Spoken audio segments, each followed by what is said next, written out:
somewhere on Earth is heading to Asia to discover Laos, the land of a million elephants, a realm of mountains, water, and forest.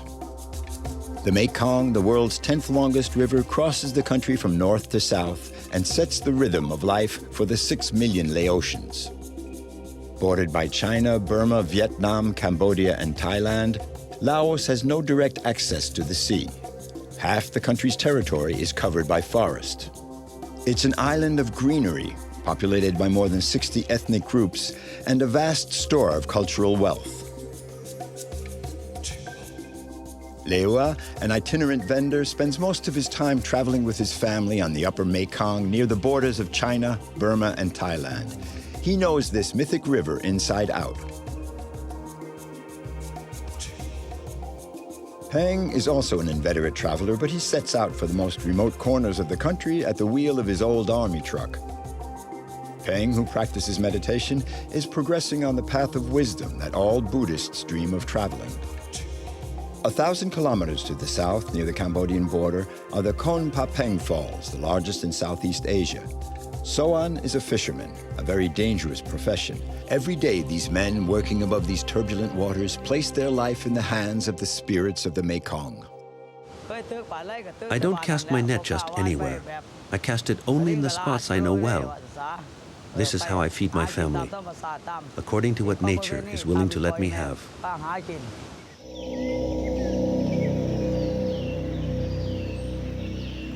After its involvement in a global conflict, Laos, one of the most heavily bombarded countries on Earth, was long isolated from the rest of the world.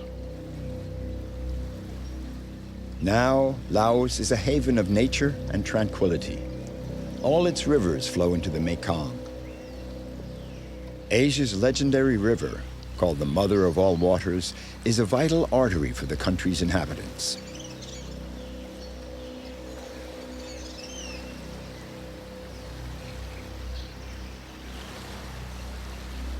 Lewa is a sailor of the Mekong. There are many dangers on the river. At each tricky passage, he has to check out the pitfalls. I've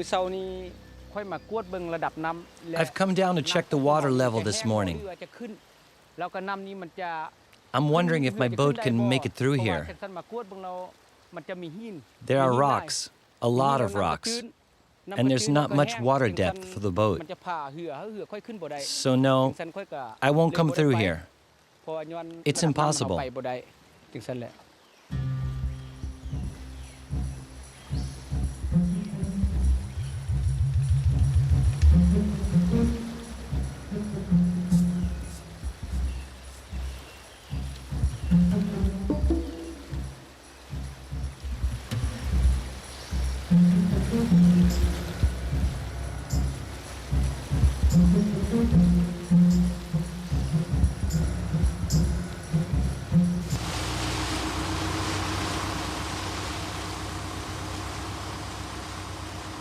Lewa has been navigating on the Mekong for more than 20 years, but he's been captain of his own boat for less than 6 months.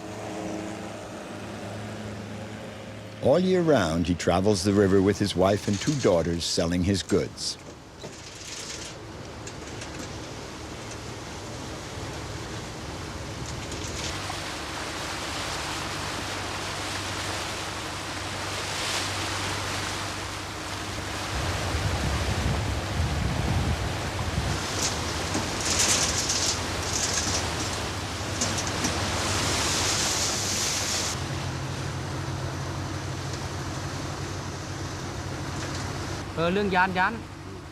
I've had some very scary moments. I always have to be really on the alert. If I don't pay attention at all times, I could have an accident. With the rocks, the slightest error and the boat sinks.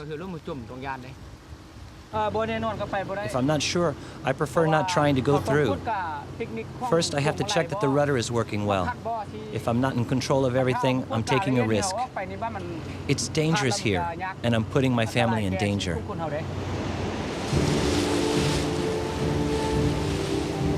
The Mekong Valley, usually so quiet and sleepy, seems to be waking up.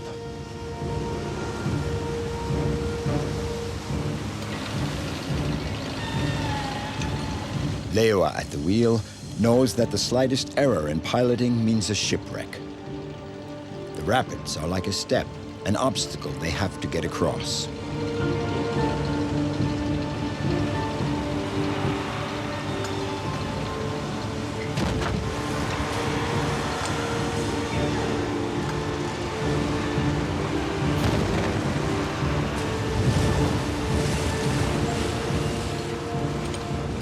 He's pitted against the river in a dogged struggle. The boat is practically at a standstill.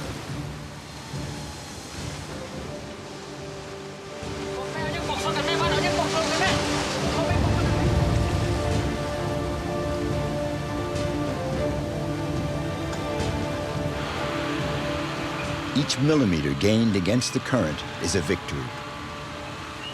The boatmen or the river. Impossible to tell who will win out in the end. The adventurers of the Mekong all know that the river has the right of life and death over its travelers.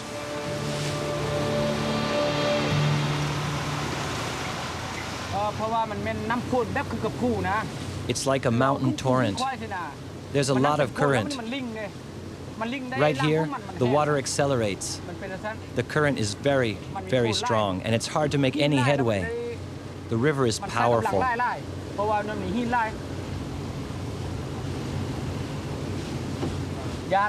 Yes, I was really afraid. Water is the source of life. We drink it, but it can also kill us.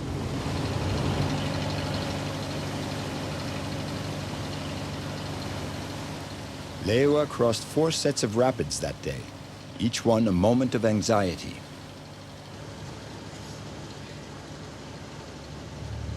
The motor is on its last legs from the struggle up the river.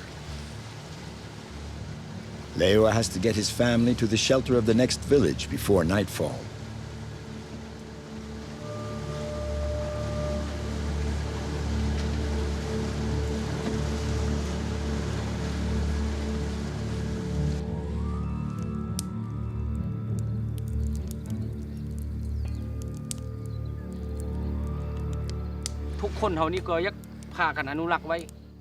We should all respect the Mekong.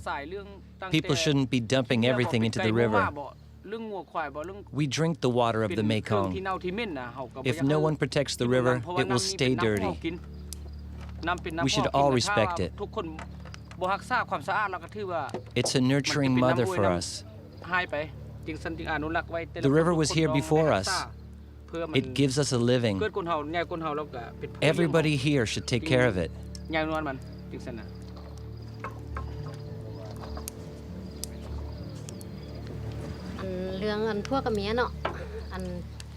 Our couple is quite a lovely story. We're husband and wife, and we always travel together. We trust each other, and we love each other, and we love our children. There's no problem in our couple, and there's a lot of affection in our family. I love this life we lead.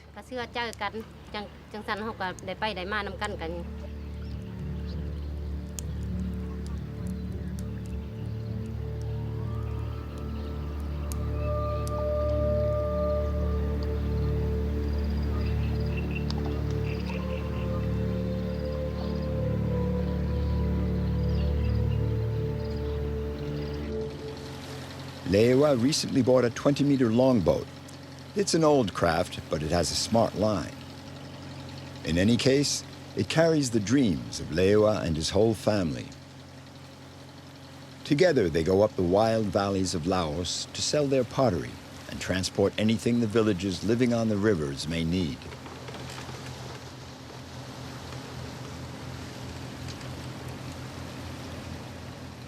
Lewa knows all the secrets of the Mekong.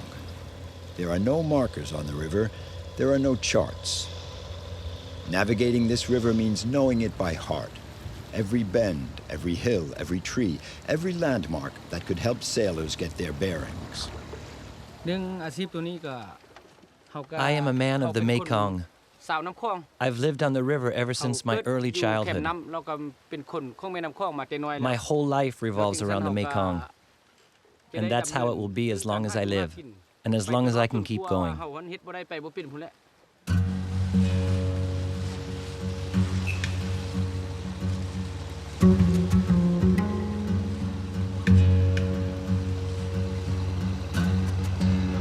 The machinery tires quickly in this sweltering heat.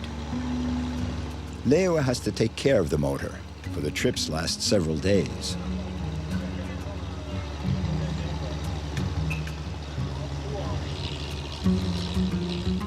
Maneuvering through the Mekong's rocks and treacherous currents, Lewa has to know that he can always count on his motor.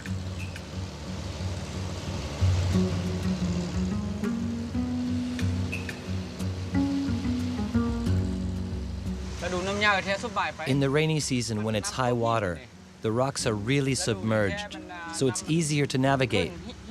But right now, it's the dry season. The water is low, and it can be dangerous.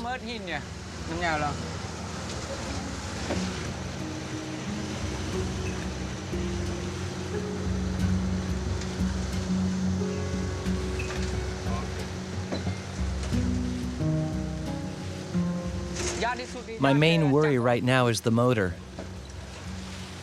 If it breaks down, that means big problems. It should be okay. It'll hold up, at least I hope so. I'm not really afraid.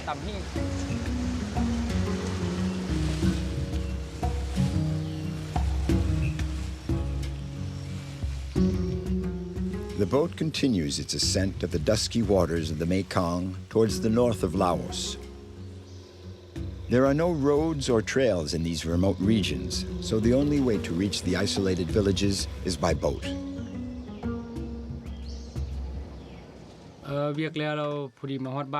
I'm really glad to arrive. I've been on the river since 8 this morning. I can finally get some rest. In any case, we can't go any further. Night's coming on. It's too risky. It's always an event when the floating vendors arrive in a village. This evening, Lewa is stopping in a small Kamu village, an ethnic group that lives along the upper Mekong, one of Laos's 60-odd ethnic communities. We'll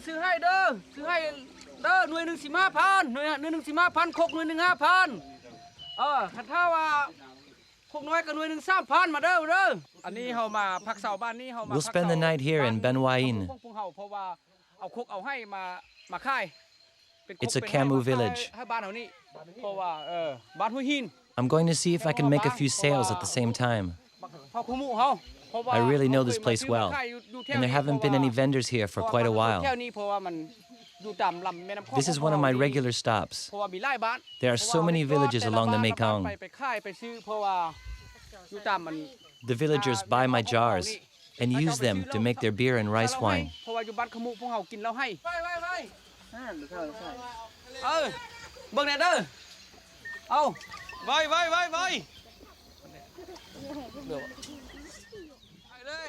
The villagers may not always have money, but they do always have something to barter.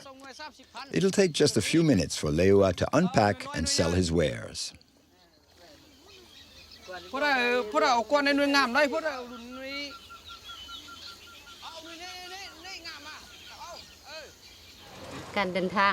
I really like traveling. I enjoy the scenery. It's lovely. I like visiting villages like this one. I feel at home all along the Mekong. I really feel at home. Navigating is our way of life and our livelihood.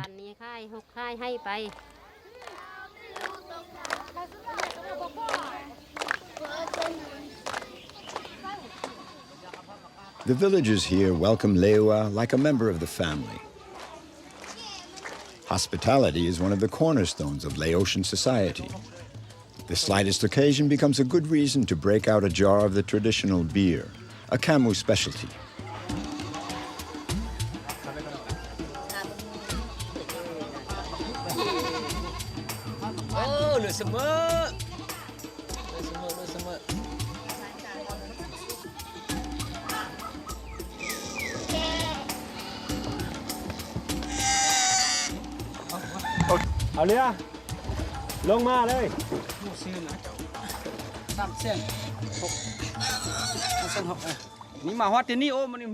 I sold almost everything. Soon I won't have anything to sell. I'll have to go stock up again.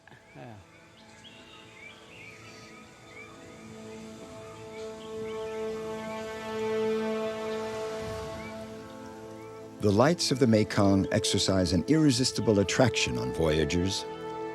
The ancient land of a million elephants was for a long time unexplored territory. In the late 19th century, a French adventurer from Brittany traveled the length and breadth of Laos. His name was Auguste Pavie.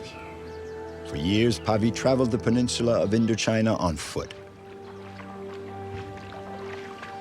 The Laotians who traveled with him during those long years of walking called him the Barefoot Explorer. At that time, the maps of Southeast Asia were still riddled with blank patches. In 1895, Auguste Pavie drew up the first map of Indochina.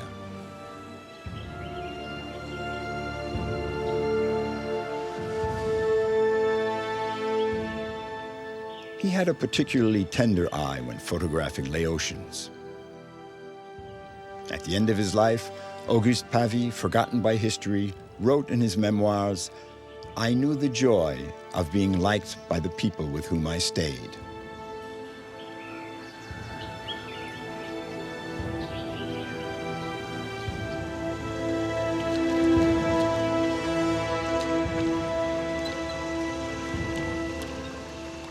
The Mekong is the soul of Laos and the lifeblood of the peoples along it. Everyone tries to live off the river: adventurers, peddlers, traffickers, and gold prospectors.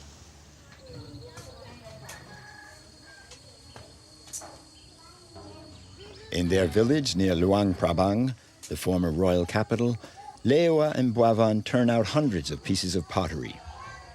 When they're not plying their wares on the river, they spend their time making jars and pots. I dug out this kiln with a shovel in my own hands. It's 5 meters long, and the hearth is 3 meters down. We can fire 700 pots or 300 jars at one time.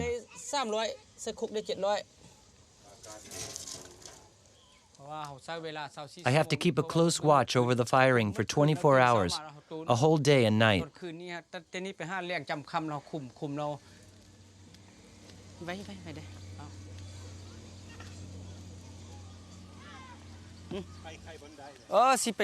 So, we're off again. We're going up the Mekong to the north to sell my wares. This is my profession. It's how I make my living.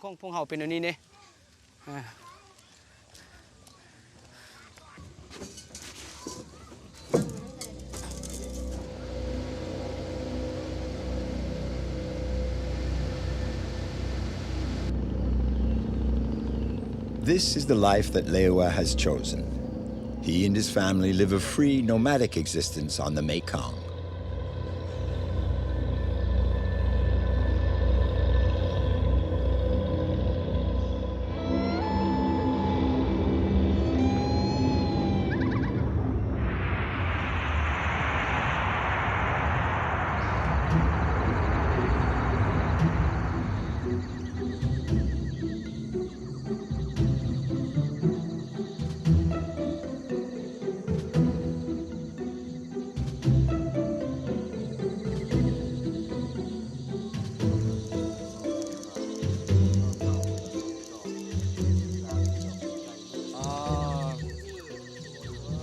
Peng and his uncle Pao are partners from way back.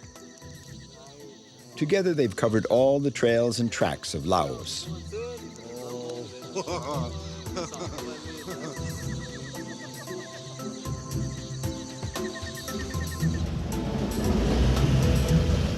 Their work tool is an old Russian truck. It's robust and just never gives up.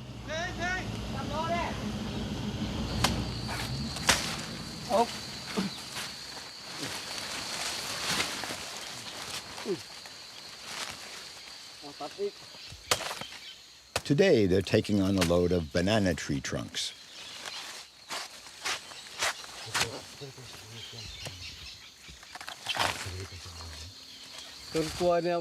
This is where we come to load up.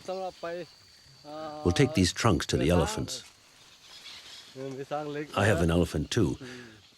Mine's made of iron and has wheels instead of feet. And my elephant can do 120 kilometers per hour. You know, nature is generous here. You can just plant anything. Everything grows naturally. This is really a land of abundance.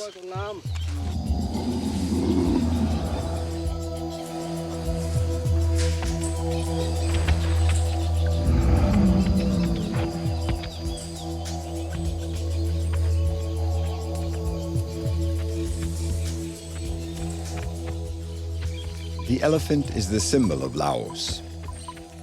The country's elephant population numbers just over 800, half of which are still wild.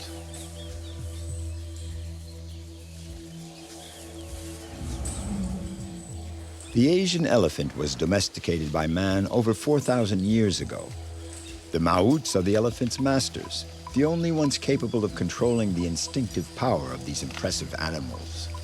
Even today in Laos, these giants of nature are still used for work in the forests. Each elephant has its own personality. It's a sensitive animal and can understand more than 50 commands.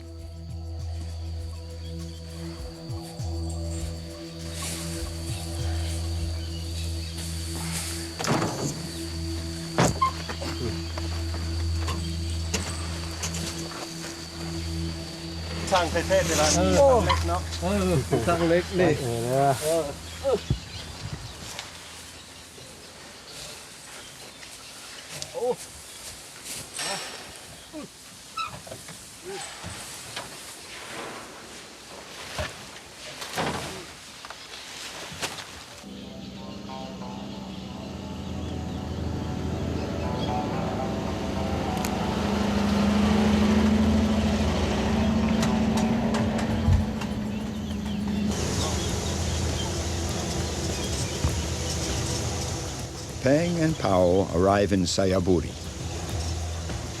They've come to deliver their banana tree trunks to the Laotian Elephant Conservation Center, the only place of its kind in Southeast Asia.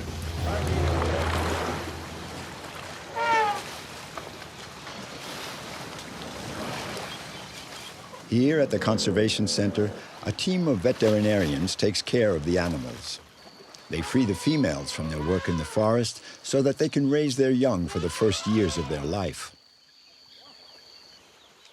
The domesticated Asian elephant is a fragile animal. Its low rate of reproduction makes it an endangered species. In Laos, the elephant is called the cousin of the clouds, maybe on account of its color, but surely because it loves water so much.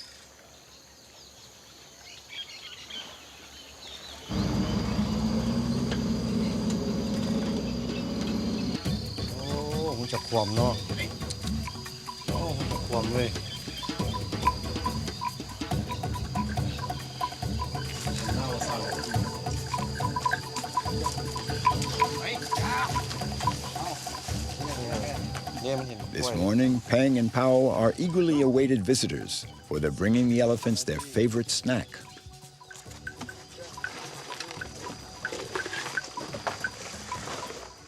According to the popular beliefs in the eternal cycle of reincarnation, the elephant is the final stage before becoming man.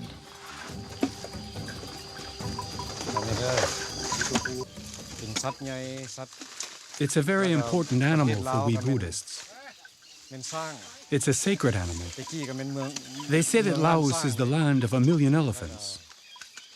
They are beautiful, so majestic.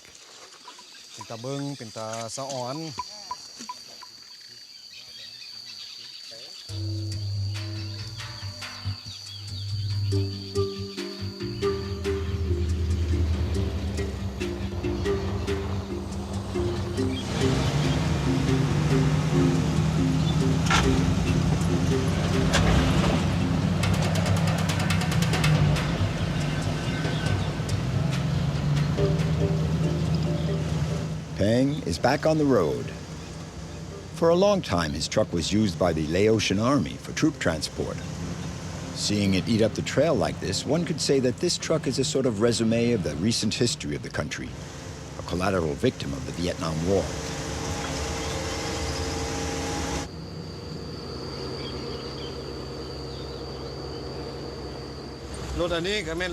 This truck is a akak. We can go anywhere with it. Up mountains, across rivers. It never gets bogged down. On tough trails, it can take up to 2 tons. But it's hot inside the cab, especially in this season. It's an oven. There's no air conditioning. It's a Soviet truck. It's all pretty complicated. An old truck, but it's unstoppable. The seat in the cab is directly above the front wheels, so I'm getting bounced all around all the time. It's not easy to handle.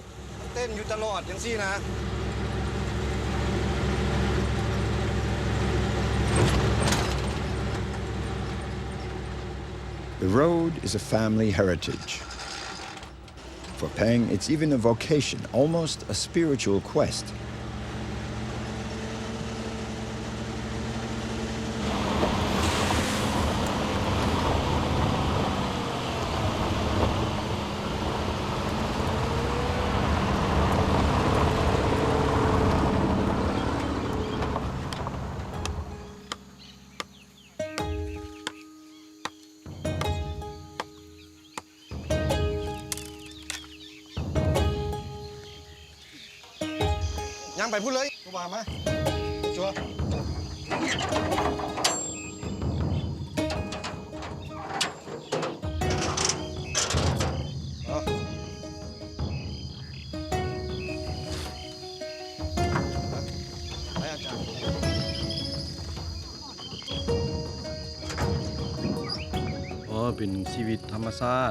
It's a free life.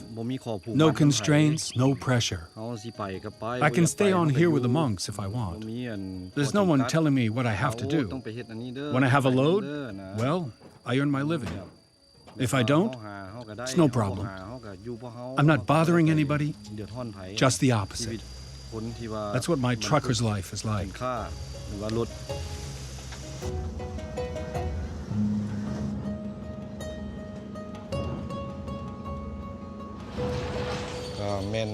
I live from day to day, and mostly I try to live according to the rhythms of nature and the passing seasons. I try not to bother others, and I don't want others bothering me either. I am striving to make my heart pure. He who is at peace with himself eventually manages to be at peace with others. He purifies himself. He develops and evolves.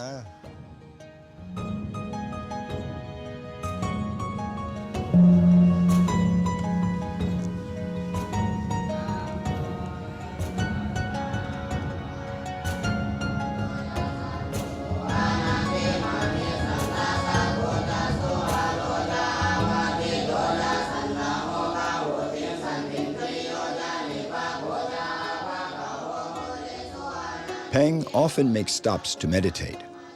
He has always been attracted by the monk's life, its serenity, its sharing. Sometimes behind the wheel of his truck, he dreams of withdrawing from the world to follow another path.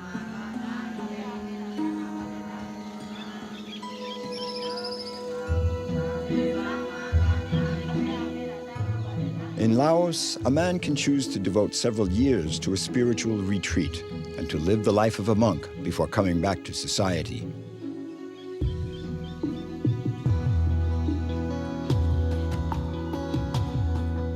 Peng's life is a long road, a path that allows him to live as part of nature, to follow his destiny, and to reach out to others.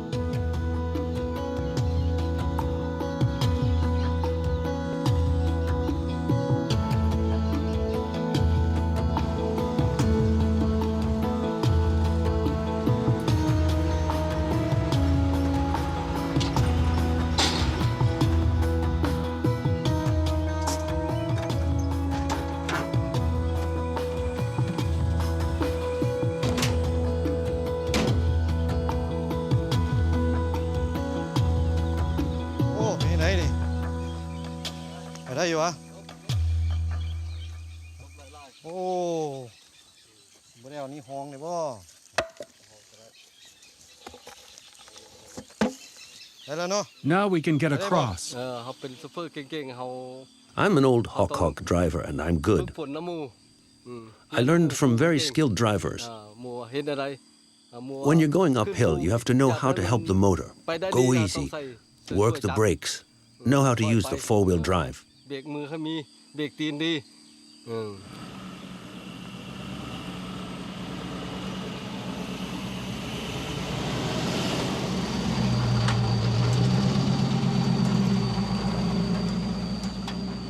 Eating up these dusty trails for more than 30 years. Its cruising speed hardly ever tops 30 kilometers an hour, but no obstacle seems to stop it.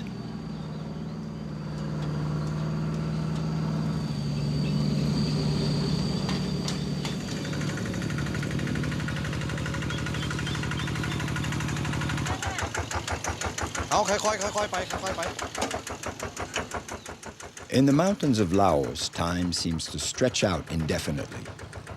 Peng and his uncle have been on the road for more than 3 days, and their morale is still as solid as a rock. We've got a little problem with the truck, but it's nothing serious. We'll take a look at it. ไปย่างมาเบิ่งดูมันมีอย่างไร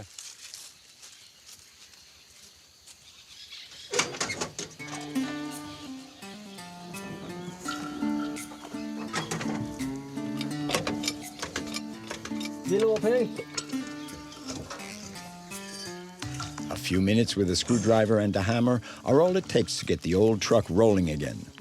Bo Pen Yang means no problem in Lao. This could be the motto of the whole country.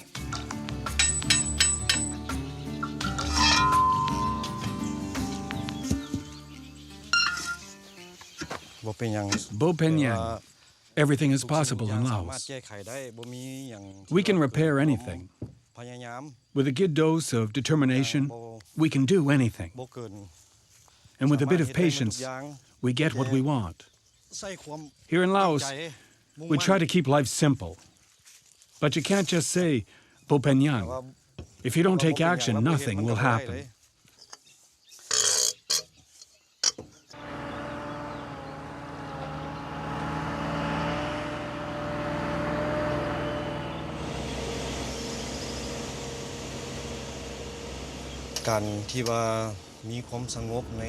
As the Buddha taught us, there's nothing certain in this world. It's up to us to find peace in the depth of our heart and to find serenity. Only then can one achieve happiness.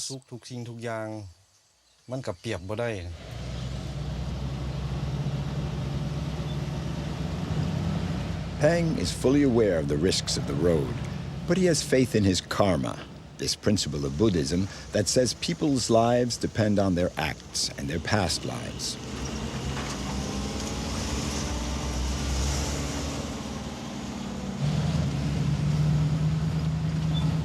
Driving the trails of Laos, Peng is living the spirit of Buddhism.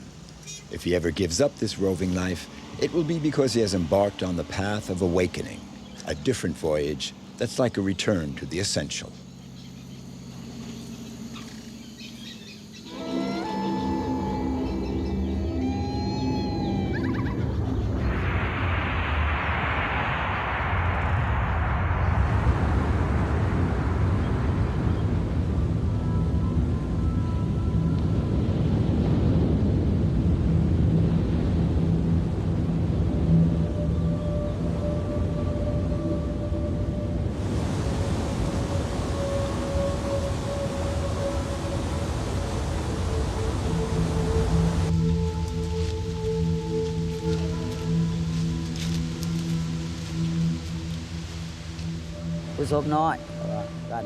We're in Kon Papang.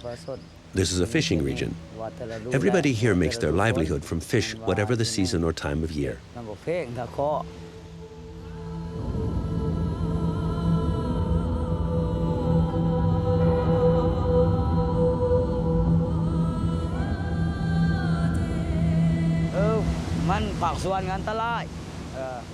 There are some very dangerous spots here where I don't dare go, where nobody goes. I don't cast my net just anywhere. I cast it only in the spots I know well. This is how I feed my family, according to what nature is willing to let me have.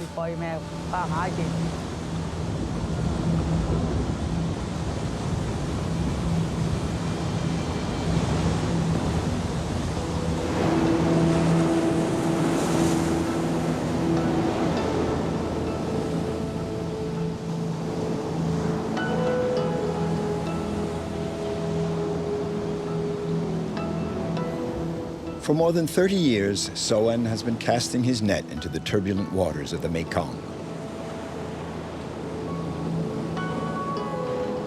Kon Papeng in the extreme south of Laos are the largest waterfalls of Southeast Asia.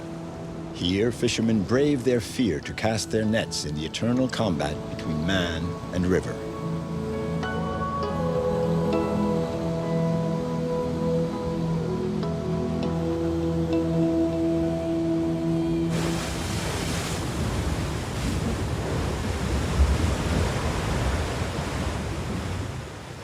The eternal cloud. This is where Soan comes to earn his livelihood. In the rainy season, the water level of the Mekong can rise 2 to 3 meters, so Soan always has to adapt. He still has a few weeks left before the sky becomes overcast with clouds full of the monsoon rains.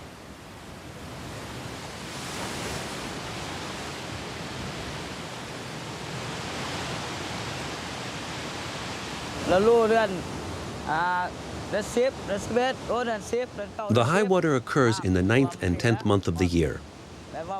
It gets very high here. Then no one wants to come here. It's all flooded. During the dry season, the water is very low. So I use different fishing techniques, like fish traps. In any case, I catch only the minimum, just enough to meet my needs.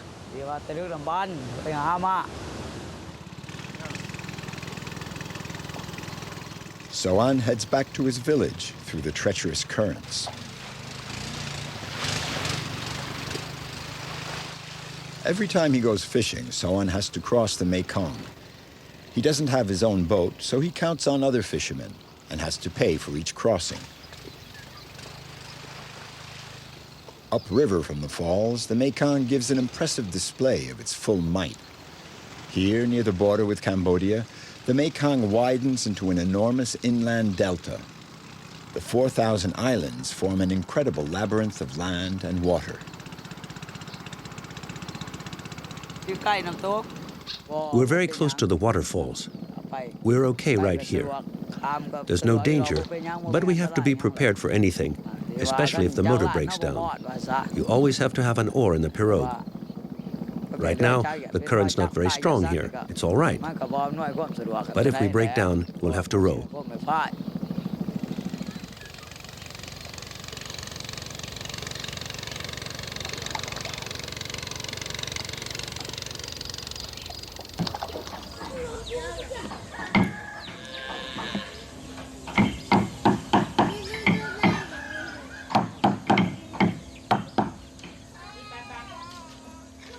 It took Soan 20 days of hard work to build this boat.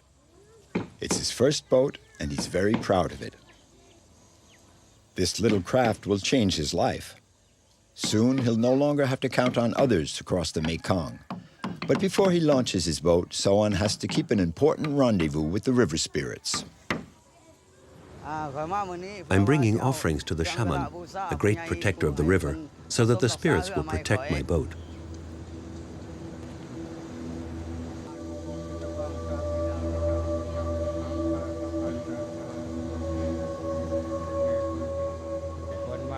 In Laos, the Basi is a ceremony that seals the destiny of people.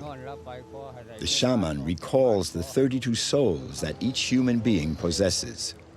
The Basi is a way of drawing to oneself the positive influences of the spirits.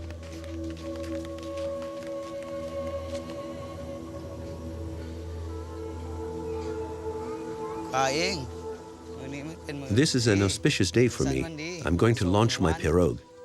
This means a new life for me and my family.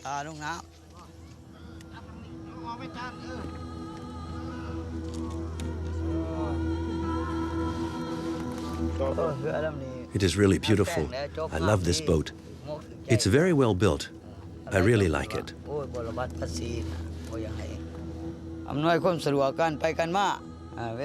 This is going to make my life so much easier. I'll be able to go where I want, when I want, and I won't have to depend on others to go fishing anymore. I'll soon be independent.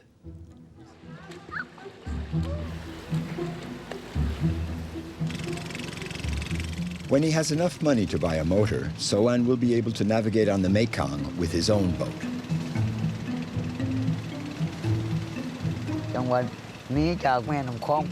It's good to live on the Mekong. It's a nice life. It's like traveling on a clear and easy road. I could not live without the Mekong. This river is in my blood. It is part of me.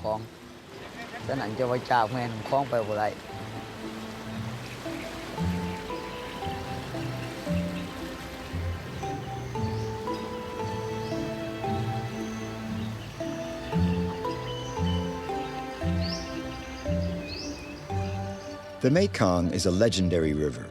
It runs more than 4,500 kilometers from the Tibetan Plateau down to its vast delta. It crosses all of Laos, Cambodia, and the south of Vietnam. The Mekong also borders Burma and Thailand. The lives of 70 million people depend directly on this river, the 10th largest in the world.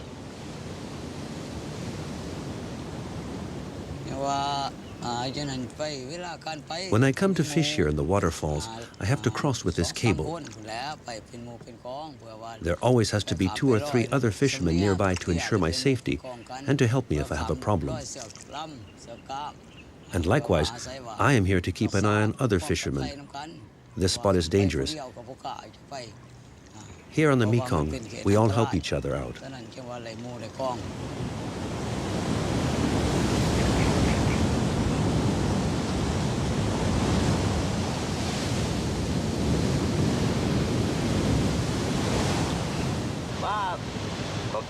We catch carp, catfish, all kinds of fish. When I have a small catch, I keep some fish to feed my family. When I get a big catch, I go sell them so I can buy gas. But even more important, I can pay the fare to cross the river on the boat.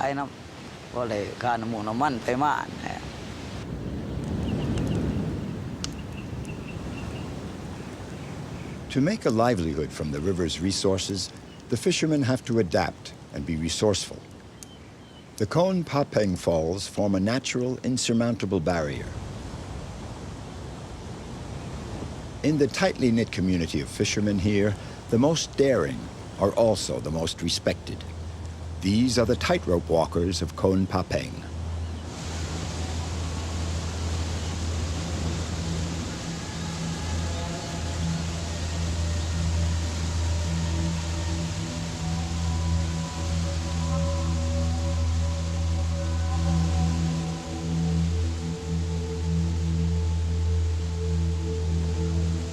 The power of the Mekong dominates this wild, untamed landscape.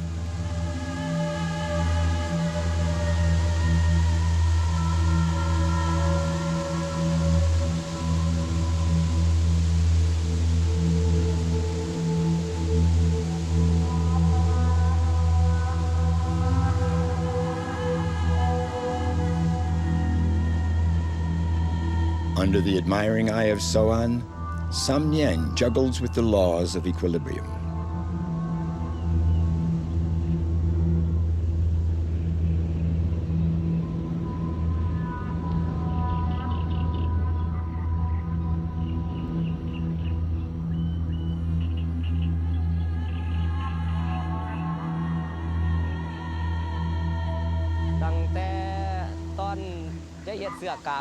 The cable was strung when I was 12.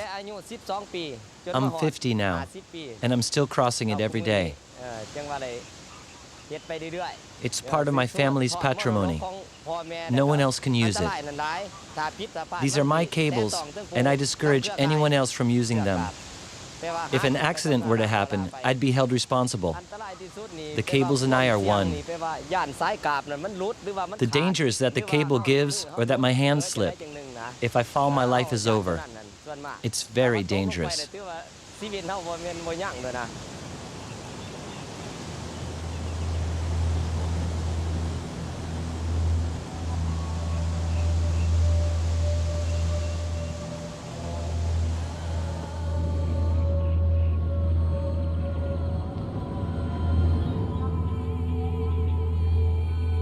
The environment is hostile, and the climatic conditions are extreme in this part of the world.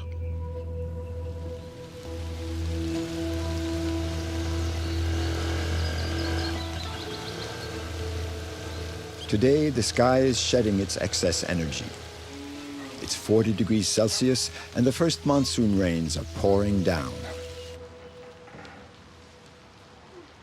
Soen has come to see the village healer. This man is a storehouse of knowledge about plants and natural remedies.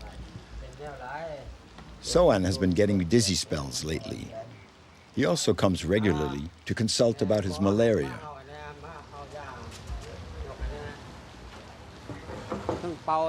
Depending on the diseases, I'll do incantations. I'll prepare concoctions. I'm an accomplished healer. I'm going to give Soen the medication to treat the malaria. That's what's been causing his anemia and dizziness.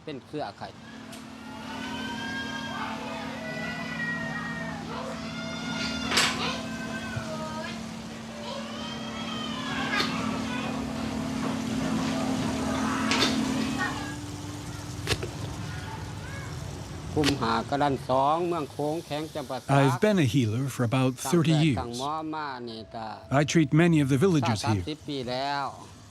There are also people from the whole region who come to see me. I treat everyone who comes to consult me.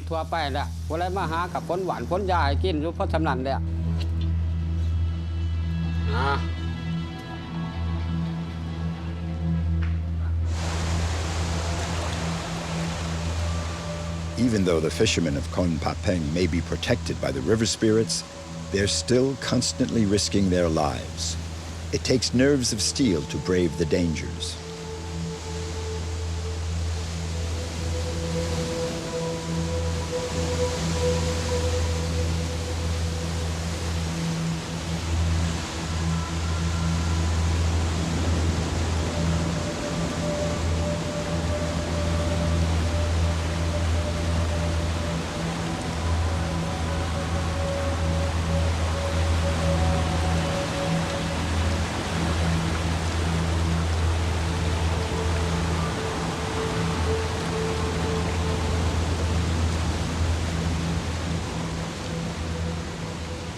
The slightest error can be fatal for these balancing artists of the Mekong. They need to maintain perfect control of their balance, their movements, and their own fear.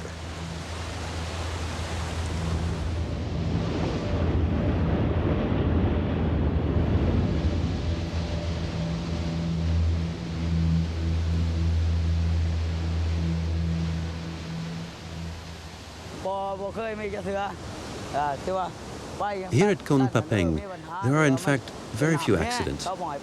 In the spots with a strong current, where there's lots of water, we cannot cross. It's impossible. We know that. That's just how it's always been. Despite all that, if someone decides to cross anyway and they slip, they're done for.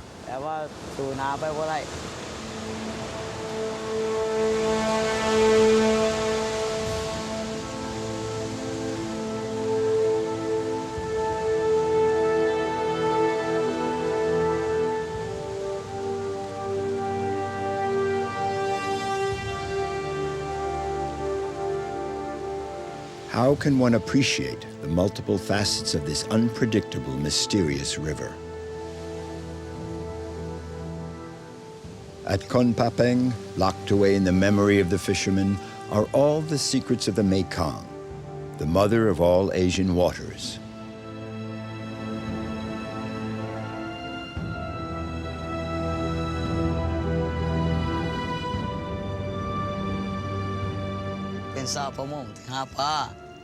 I just marvel at the nature here.